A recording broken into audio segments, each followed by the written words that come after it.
tentang bab fikih, khususon berkenaan dengan yang viral saat ini, perubahan lafaz adzan.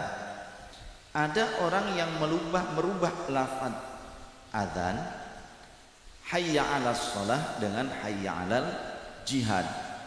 Bahkan banyak di antara mereka ketika mengucapkannya melantunkan redaksi adzan tersebut sambil memegang senjata. Ada parang, ada celurit yang besar, kemudian pedang, ada yang bawa golok juga, macam-macam. Ketika selesai mengucapkan asyhadu alla ilaha illallah dan juga asyhadu anna muhammadar rasulullah, tidak mengucapkan hayya 'alas shalah, akan tetapi mengucapkan hayya 'alal jihad. Mari kita memenuhi seruan jihad, begitu. Sambil mengacungkan senjatanya, kemudian disambut seruan jihad dari muadzin tersebut oleh jamaahnya yang akan menjadi makmum sholat. Hayya 'alal jihad, katanya begitu. Hayya 'alal jihad, hayya 'alal jihad. Serempak semuanya begitu. Ya. Bagaimana hukumnya? Sebelum saya jabarkan tentang hukumnya, yang saya khawatirkan besok-besok akan ada orang yang melantunkan adzannya hayya 'alan nikah.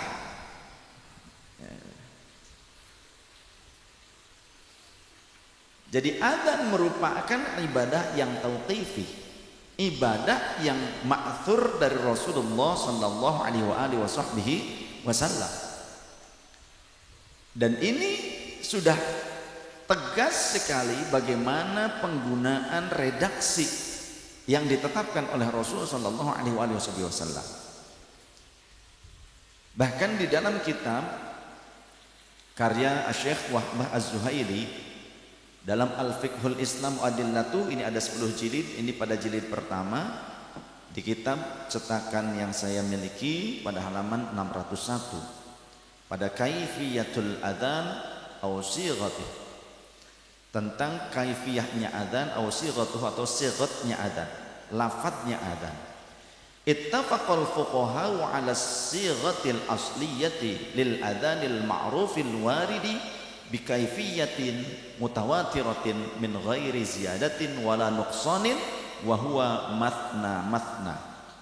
Telah sepakat para fuqaha itu ulama ahli fikih, dan ulama ahli fikih itu mesti ahli tafsir Quran dan ahli hadis, mesti. Karena tidak mungkin mereka bisa mencapai derajat ahli fikih kalau mereka tidak punya dasar untuk menetapkan sebuah ijtihad, yakni Al-Quran dan hadis Rasulullah sallallahu alaihi wasallam.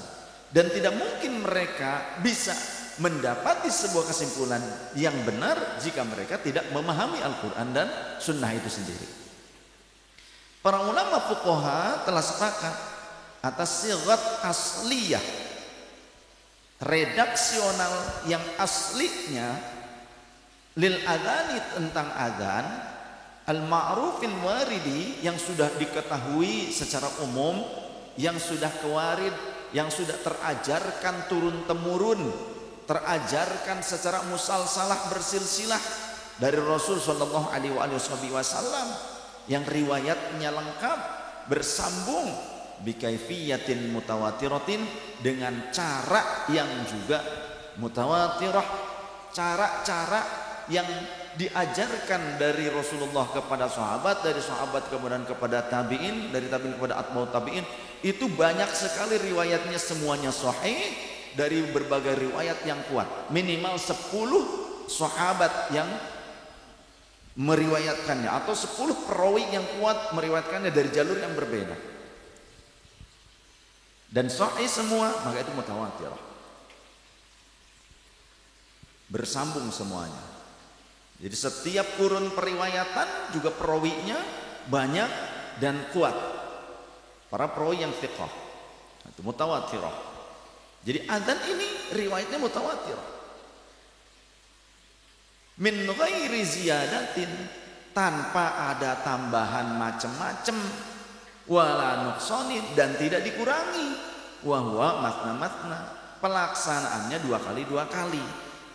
Kamat tafaqu ala tathwibi. Begitu pula para ulama sepakat tentang tathwib. Tathwib itu penambahan lafaz as-salatu khairum minan naum.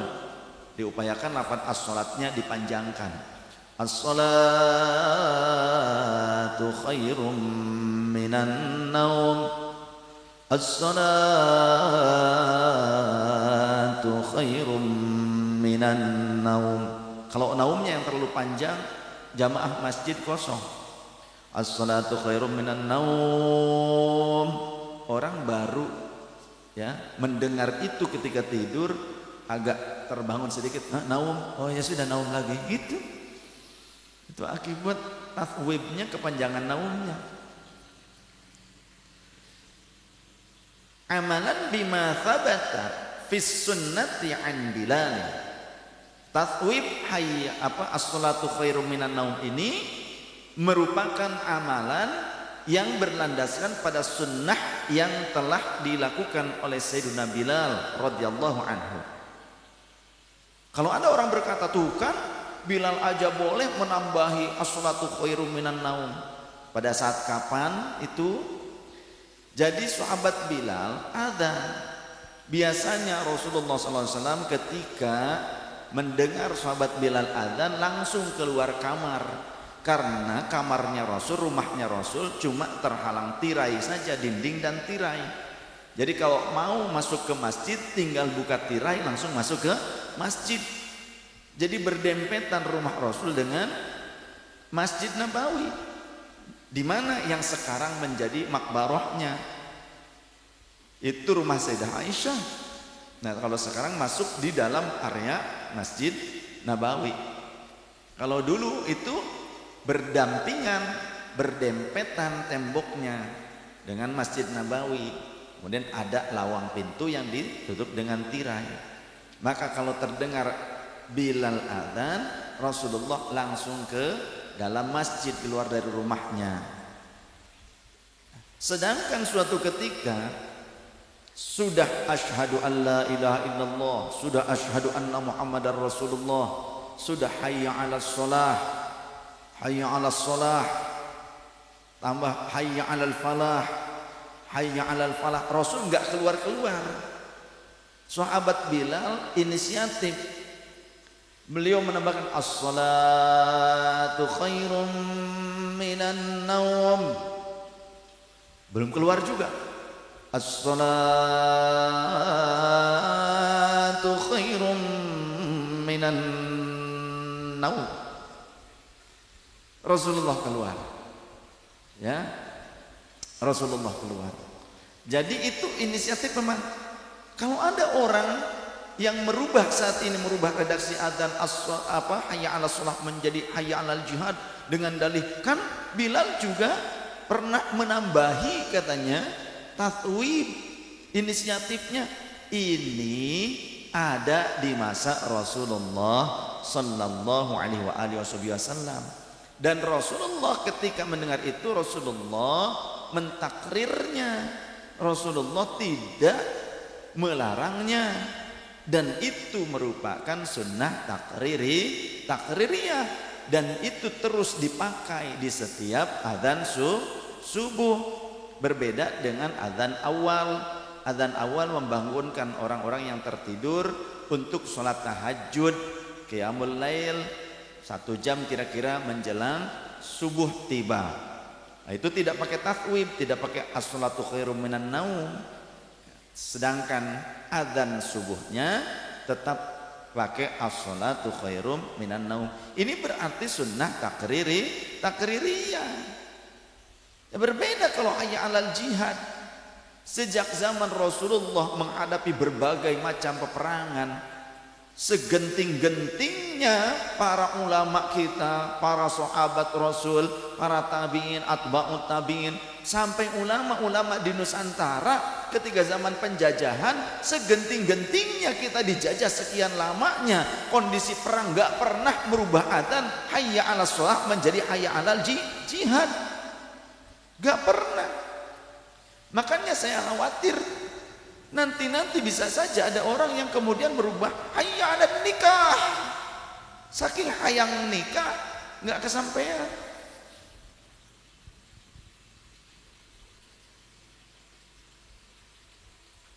Jadi sudah, jangan dirubah.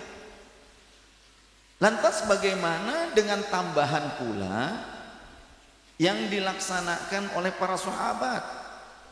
Ada di antaranya sahabat Abdullah bin Abbas radhiyallahu anhuma.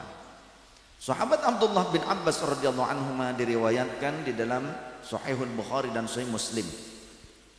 An Abdullah bin Harith an Abdullah bin Abbas radhiyallahu anhu annahu qala. Sahabat Abdullah bin Abbas radhiyallahu anhu beliau berkata, li muadzinihi, kepada muadzinnya, fi yaumin matirin, pada hari yang rendang, hari yang hujan terus menerus sehingga membuat wilayah Madinah agak banjir sampai kebanjiran.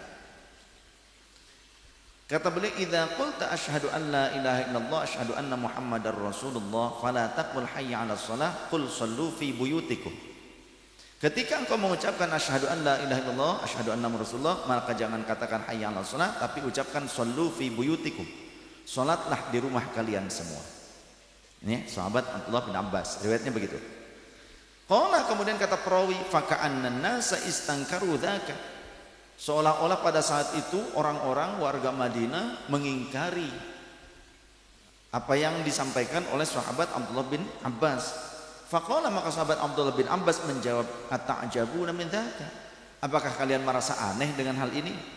Qad fa'ala dza man huwa khairum minni, sungguh ada orang yang telah melakukan ini yang lebih baik dariku. Siapa? Rasulullah sallallahu alaihi wasallam. Innal jumu'ata azmatun, sesungguhnya salat Jum'ah ini kewajiban. Wa inni karihtu an ukhrijakum fatamshu fit tini wad dahadhi. Memang salat Jumat ini merupakan kewajiban. Ini kejadiannya pas Jumatan sampai tidak Jumatan akhirnya. Ya, ini kebolehannya juga ketika terjadi kegentingan, banjir, ya, tidak bisa melaksanakan salat Jumu'ah, digantilah dengan salat zuhur. Boleh. Ataupun pada saat pandemi yang menganjurkan kita harus masing-masing menjauh dari kerumunan, ya, itu juga bisa. Sesungguhnya sholat Jum'ah ini kewajiban, tapi aku tidak suka jika sampai membuat kalian keluar dari rumah dalam kondisi kalian berjalan pada lumpur-lumpur tanah dan juga banjir. Itu kata sahabat Abdullah bin Abbas dalam Sahih Muslim nomor hadis 1637 dan Sunan Abi Daud nomor hadis 1066. Ada lagi riwayat yang lain dari sahabat Abdullah bin Umar radhiyallahu anhuma. Kalau tadi sepupu Rasul sahabat Abdullah bin Abbas, sedangkan ada lagi dari sahabat Abdullah bin Umar, jadi iparnya Rasulullah. Karena Rasulullah pernah menikah dengan salah satu putri dari sahabat Umar, ya, Sayyidah Hafsah radhiyallahu anha. Di dalam riwayat Sahihul Bukhari nomor hadis 666, juga dalam riwayat Muslim nomor hadis 697, an Nafi', diriwayatkan dari Imam Nafi', qala, beliau berkata, adzana Ibnu Umar fi lailatin baridatin, sahabat Abdullah bin Umar radhiyallahu anhuma adzan pada malam yang dingin, ya, entah itu maghrib, entah itu isya, entah itu subuh, ya, lebih-lebih subuh. Beliau pernah adzan di malam yang dingin, bidajnana, di daerah Dajnan, malam yang dingin. Bahkan di dalam riwayat yang lain juga pada saat hujan besar yang disertai dengan angin yang besar juga, hujan lebat yang disertai dengan angin lebat. Jadi pada saat badai, ya, hujan badai itu juga pernah terjadi. Tsumma qala, kemudian sahabat Abdullah bin Umar berkata selesai adzan, setelah melantunkan adzan. Beliau menambahi kalimat sallu fi rihalikum. Sallu fi rihalikum. Salatlah kalian di persinggahan kalian. Salatlah kalian di rumah-rumah kalian. Fa akhbarana, karena sesungguhnya telah menyampaikan kepada kami anna Rasulullah sallallahu alaihi wasallam kana ya'muru muadzinan yu'adzinu thumma yaqulu ala ithrihi ala sallu fir rihali fil lailatil baridati awil matirati fis safari. Karena sesungguhnya Rasulullah sallallahu alaihi wasallam pernah menyuruh muadzinnya untuk melantunkan adzan, kemudian thumma gitu ya, thumma yaqulu ala ithrihi, kemudian beliau mengucapkan kalimat ini di tempat tinggalnya, di rumahnya, ala sallu fir rihali, ketahuilah oleh kalian, sholatlah di tempat kalian masing-masing, sholatlah di rumah kalian masing-masing. Itu terjadi pada saat apa? Fil lailatil baridati, pada malam yang sangat dingin, awil matirati, atau juga pada saat turun hujan yang lebat yang disertai dengan kemungkinan masjid banjir atau berlumpur. Karena Masjid Nabawi pada saat itu tanah lantainya, dan kalau hujan deras itu akan menjadi lumpur. Separuh Masjid Nabawi bagian pengimaman sampai tengah itu ditutupnya pakai pelepah-pelepah pohon, separuh lagi yang bagian belakang itu terbuka, terlihat langit. Jadi kalau musim hujan ya sudah banyak genangan air dan jadi lumpur. Bahkan dalam suatu riwayat pernah ketika Rasulullah bangkit dari sujud wajahnya berlumpur. Artinya pada saat itu hujan. Jadi Masjid Nabawi kalau hujan itu berlumpur karena tanah. Sehingga Rasulullah kemudian menganjurkan sholatlah kalian di rumah kalian masing-masing. Ini juga riwayatnya valid, sahih. Nah, kalau tadi hadis dari sahabat Abdullah bin Abbas radhiyallahu anhuma itu di tengah-tengah kalimat adzan, sedangkan sahabat Abdullah bin Umar riwayatnya setelah adzan. Bagaimana menyikapi ini? Kita orang awam tidak boleh beristinbat hukum, menetapkan sebuah hukum hanya karena kita membaca hadis atau ayat Quran, tapi kita tidak memenuhi syarat atau kriteria untuk bisa memahaminya, untuk menggunakannya sebagai dalil. Artinya beristidlal. Jadi di dalam beristidlal, berdalil atau beristinbat hukum, menetapkan sebuah hukum, tidak hanya kita cukup mengetahui ayat Qur'annya atau haditsnya, tapi kita tidak paham. Tidak paham tentang ilmu Quran, tentang ilmu hadis, tidak paham. Tidak paham tentang ilmu istinbat hukum, tidak paham, maka tidak diperkenankan bagi kita menggunakan dalil tanpa memahami maqasidus syariah, tujuan dari dalil itu sendiri. Berkenaan dengan ini, contoh, kenapa Rasulullah pada saat hujan yang deras menyuruh para sahabat untuk sholat di rumahnya masing-masing? Apa lantas sekarang karena kita sudah menemukan hadis ini, kemudian langsung kita tiap hujan kita menyeru di masjid, selesai adzan, shollu fi buyutikum, masyarakat, sholat kalian di rumah masing-masing saja karena hujan? Apakah tiap hujan seperti itu? Padahal masjid zaman sekarang sudah lebih tinggi dibandingkan jalanan, betul tidak? Masjidnya bersih, kalaupun hujan deras aman. Bahkan tak sedikit kejadian alam, banjir di berbagai daerah, ataupun ada gempa, ataupun ada gunung meletus, justru masjid dijadikan sebagai tempat evakuasi, tempat untuk orang diungsikan. Begitu kan? Karena masjid-masjid sekarang umumnya sudah ditinggikan lebih tinggi dari tanah, jalan, kemudian juga bangunannya kokoh, atapnya juga kokoh, bisa melindungi orang-orang yang ada di dalamnya. Kalau cuma hujan saja, kemudian tiap hujan kita menyerukan as-salatu fi rihalikum atau as-sallu ala sallu fi buyutikum, salat saja kalian di rumah-rumah kalian. Kemudian orang-orang yang pinggiran masjid akhirnya enggak pada ke masjid, padahal masih bisa pakai payung, dekat juga tanpa payung juga masih bisa. Apakah kita akan seperti itu hanya karena kita pernah melihat haditsnya? Gerimis sedikit, sallu fi buyutikum, begitu, salat kalian di rumah kalian saja.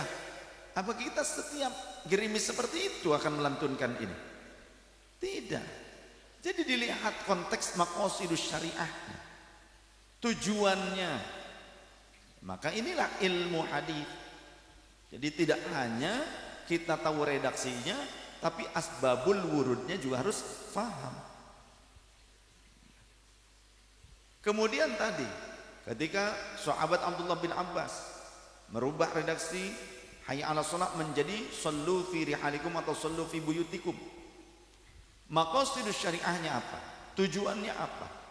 Tujuannya untuk kemaslahatan umat, supaya umat ini tidak terkena lumpur, supaya umat ini tidak kesulitan. Tujuannya itu ya, tujuannya itu. Fahami dulu maqasidus syariahnya, substansinya. Nah, kalau sekarang ada orang sambil memegang senjata, lalu adzan hayya 'alas sholahnya berlandaskan hadits ini, dia kemudian menggantinya menjadi hayya 'alal jihad. Kita harus tahu, harus telisik dulu tujuannya apa dan sebab musababnya kenapa. Ketika secara utuh kita merunut kejadiannya, munculnya orang-orang yang mengucapkan hayya 'alal jihad mengganti lafaz hayya 'alas shalah sambil memegang-megang senjata dan mengacungkannya, ternyata sebab musababnya ada asbab. Sebabnya adalah adanya perwakilan dari Polri yang ingin menyampaikan surat panggilan untuk pemeriksaan kepada tokoh, ya, kepada seorang tokoh. Maka pengikutnya kemudian melantunkan hal-hal itu. Mau sholat, adzan, hayya 'alas shalah diganti hayya 'alal jihad di mana-mana. Dan yang anehnya lagi, mau sholat, adzan, diupload, divideokan, diupload supaya kelihatan, begitu kan, sama pimpinan barangkali begitu. Bukan karena Allah kalau begitu. Dan juga diupload karena apa? Menunjukkan gue ini berani. Berarti ini merupakan ad-di'ayah. Ad-di'ayah itu apa? Seruan. Ketika seruannya seperti ini, nama lainnya propaganda. Jadi hayya 'alal jihad sambil memegang senjata mau sholat, adzannya diganti jadi hayya 'alal jihad. Kemudian sebab musabab terjadinya ada runtutan sebelumnya. Hayya 'alal jihad kemudian direkam videonya, divideokan, direkam, kemudian diupload kemana-mana supaya orang juga mengikutinya, supaya orang tahu, orang terprovokasi. Maka ini namanya propaganda. Nama lainnya ad-di'ayah, istilah bahasa Arabnya. Propaganda. Propagandanya apa? Hayya 'alal jihad. Mari kita memenuhi seruan jihad. Di mana? Di Indonesia. Aman Indonesia? Aman. Umat Islam sholat, masjid banyak, mushola banyak. Di mall mau cari tempat sholat disediakan. Di pasar ada tempat sholat. Mau sholat di lapangan juga boleh. Mau sholat di jalanan juga ada. Ya, pernah terjadi Jumatan di lapangan juga ada. Itu di Indonesia loh. Di Indonesia. Di Arab aja nggak gitu-gitu amat, ya. Di Arab aja nggak gitu-gitu amat. Si amat aja nggak gitu kok. Ketika musim pandemi corona di Arab, ketika menutup masjid-masjid, pemerintah Arab Saudi menutup masjid-masjid, hanya takmirnya saya melaksanakan sholat di situ. Adzannya selesai adzan baru ditambahi setelah Allahu Akbar la ilaha illallah baru ditambahi sallu fi buyutikum, sallu fi buyutikum. Begitu mereka. Nah ini hayya 'alas shalah diganti menjadi hayya 'alal jihad. Di negara yang aman damai untuk kaum muslimin ada seruan jihad. Jihadnya jihad seperti apa? Ketika kita melihat pada konteks kenyataan realisasi mereka membawa senjata, berarti mereka ingin perang. Betul tidak? Berarti seruannya di ayahnya provokasi ingin perang. Karena sudah menunjukkan senjata di situ. Nah, kalau ajakannya untuk perang, perang di mana? Ketika mereka menginginkannya di Indonesia, itu hal yang salah. Jelas itu melanggar ketentuan hukum. Kalau mau perang coba ke sana, kirim ke Palestina, perbatasan Palestina dengan Israel. Lawan tuh kezaliman orang Israel. Nah kalau di Indonesia siapa yang mau diperanginya? Sudah aman, damai, tentram. Kalau ternyata memprovokasi malah membuat gaduh, ricuh, malah terjadi pertikaian di antara sama anak bangsa, maka ini berarti provokasi yang harus segera dihentikan. Ini perbuatan buruk. Artinya ketika mereka mengacungkan senjata, memprovokasi, mengganti lafaz hayya 'alas shalah menjadi hayya 'alal jihad, maka ini masuk kategori bid'ah sayyi'ah. Bid'ah sayyi'ah, bid'ah yang buruk. Masuknya bid'ah yang buruk. Begitu.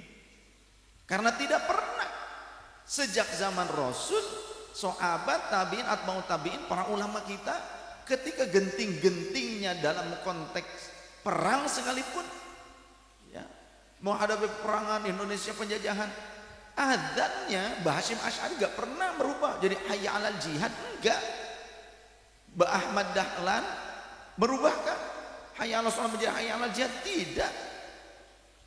Imam Syafi'i, Imam Ahmad bin Hambal di masa kegentingan berebut kekuasaan pada saat itu, apakah mereka merubah hayya 'alas shalah menjadi hayya 'alal jihad? Tidak. Imam Ahmad bin Hambal sampai di penjara, tidak pernah beliau menyerukan kepada pengikutnya hayya 'alal jihad, gantilah hayya 'alas shalahnya pakai hayya 'alal jihad. Enggak ada tuh. Jadi jangan aneh-aneh. Itu perbuatan bid'ah sayyi'ah maksudnya, munkarah itu. Karena masuk kategori propaganda provokasi.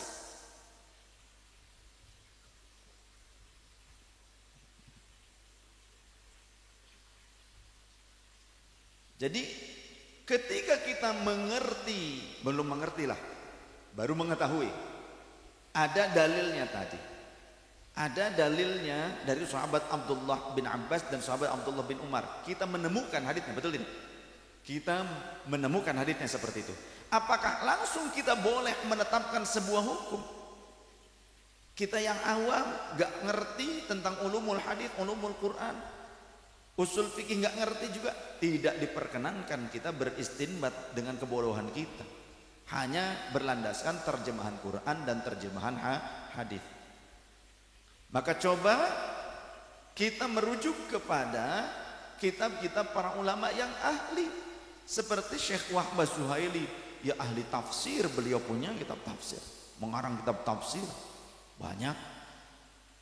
Kemudian kitab hadis, dalam bab hadis ada beliau faham, ahli fikih, jelas dalam kitab fikihnya. Atau ulama yang lebih dulu seperti kitab Fathul Bari, syarah Sahihul Bukhari, juz ketiga, karya Imam Ibnu Hajar Al-Asqalani. Di sini di dalam bab adzan, ketika menjelaskan, mensyarahi tentang riwayat-riwayat athar dan hadis tadi, beliau menjelaskan bahwasannya tidak diperkenankan kalau merubah redaksional adzan di luar ketentuan yang telah berlaku dari Rasulullah dan para sahabat. Coba kita tengok di dalam kitab Al-Majmu' Syarah Muhadzab. Saya sudah buat resume. Ini juz keempat ada ya, dalam Al-Majmu' Syarah Muhadzab. Kitabnya 27 jilid, ini jilid keempat. Di bab adzan saya sudah buat oret-oretan resume. Imam An-Nawawi berkata, yukrahu ayyuqala fil adzan hayya ala khairil amal. Dimakruhkan, tidak disukai ketika adzan ditambahkan, ya, bukan merubah, ditambahkan selesai adzan kemudian menambahkan lafaz hayya ala khairil amal. Mari kita melakukan kebaikan-kebaikan, amal-amal soleh. Kata Imam An-Nawawi, makruh hukumnya. Itu tidak merubah redaksi, tidak merubah redaksi. Bagaimana kalau merubah redaksi? Dengan sesuatu yang tidak sabit dari Rasulullah, tidak ditetapkan dari Rasulullah dan sahabat. Kemudian beliau mengutip perkataan atau fatwa Imam Baihaqi. Imam Nawawi mengutip qala al-Baihaqi, telah berkata Imam al-Baihaqi, muhaddits, mufassir beliau tuh, lam tuthbit hadhil lafzati 'anil nabiy sallallahu alaihi wasallam. Tidak pernah ada lafaz hayya ala khairil baliyah ini dari Rasulullah, tidak pernah ada. Ajarannya dari Rasulullah tidak pernah ada. Fa nahnu nakrahu ziyadata fil adzani wallahu a'lam. Kata Imam Baihaqi, ini ahli hadis nih. Bukan kita menemukan hadis di website, bukan ya, di Mbah Google radhiyallahu anhu, bukan. Fa nahnu nakrahu ziyadatu fil adzani wallahu a'lam. Maka kami tidak menyukai, kami menganggap makruhnya menambahi adzan dengan lafaz hayya ala khairil amal. Al-Majmu' Syarah Muhadzab. Bagaimana kalau merubah hayya ala shalah menjadi hayya alal jihad, yang ternyata setelah ditelusuri, ditelisik, tujuannya ini merupakan ad-di'ayah, propaganda untuk melawan hukum yang berlaku, atau ingin memprovokasi masyarakat supaya terjadi kegaduhan, terjadi pertikaian, terjadi perlawanan hukum kepada para penegak hukum. Karena kejadiannya ada penyebabnya awalnya, ya kan? Runutan asalnya, kenapa asalnya? Ini provokasi, ini diayah. Maka kalau sudah masuk ke dalam ranah provokasi yang akan menimbulkan kegaduhan di negara yang umat Islam bisa damai, tentram, mengamalkan amaliyahnya, maka yang seperti ini sudah masuk kategorinya bukan makruh lagi, tapi bid'ah munkaroh, bid'ah sayyi'ah. Sudah merubah redaksi azannya, redaksinya redaksi propaganda dan provokasi. Tujuannya sudah jelas. Ya coba kalau bukan tujuannya untuk melawan penegakan hukum, bukan provokasi, apa coba tujuannya? Orang yang punya akal sehat pasti paham. Kecuali tidak punya akal sehat ya. Kecuali tidak punya akal sehat. Disuruh gini gitu juga ya, kayak kerbau ditendok gitu ya, ditusuk jelok gitu, dikasih ini, terus aja dibawa ke lumpur juga ngikut. Ya kecuali itu. Ya karena kerbau kan nggak punya akal sehat seperti manusia, tidak seperti manusia akalnya. Kita manusia, apalagi muslim, iqra, pelajari. Diperintahkan untuk belajar. Makanya orang-orang yang alim tidak akan merestui hal seperti itu. Betul tidak? Orang alim tidak akan merestui kejadian itu, tindakan seperti itu. Kecuali orang-orang yang memonopoli agama. Idza aradta an tatahakkama fil jahili fa 'alaika an taghlifa kulla batilin bi ghilafi diniyin. Jika engkau ingin menguasai orang bodoh dimobilisasi, maka balutlah setiap perkara yang batil dengan dalil agama. Pasti orang-orang awam, orang-orang bodoh yang tidak mau belajar, tidak mau bertanya kepada ulama yang mengamalkan ilmunya, pasti terbawa, terprovokasi. Nah kita ini pertanyaannya, kita alim belum, tapi apakah kita mau menjadi orang bodoh seperti kerbau yang diprovokasi, yang dimonopoli? Ya jangan. Saya juga masih bodoh. Tapi kita punya guru, punya para mursyid, guru-guru yang alim, yang mengamalkan ilmunya. Mereka mengajarkan kita bagaimana bersyariat dengan benar. Jangan sampai mengatasnamakan syariat apa-apa tapi ternyata menyalahi aturan syariat. Apalagi mengatasnamakan jihad ketika tanpa ilmu menjadi jahat. Jadi bukan hayya alal jihad, khawatirnya justru hayya alal jahat, gitu kan? Repot.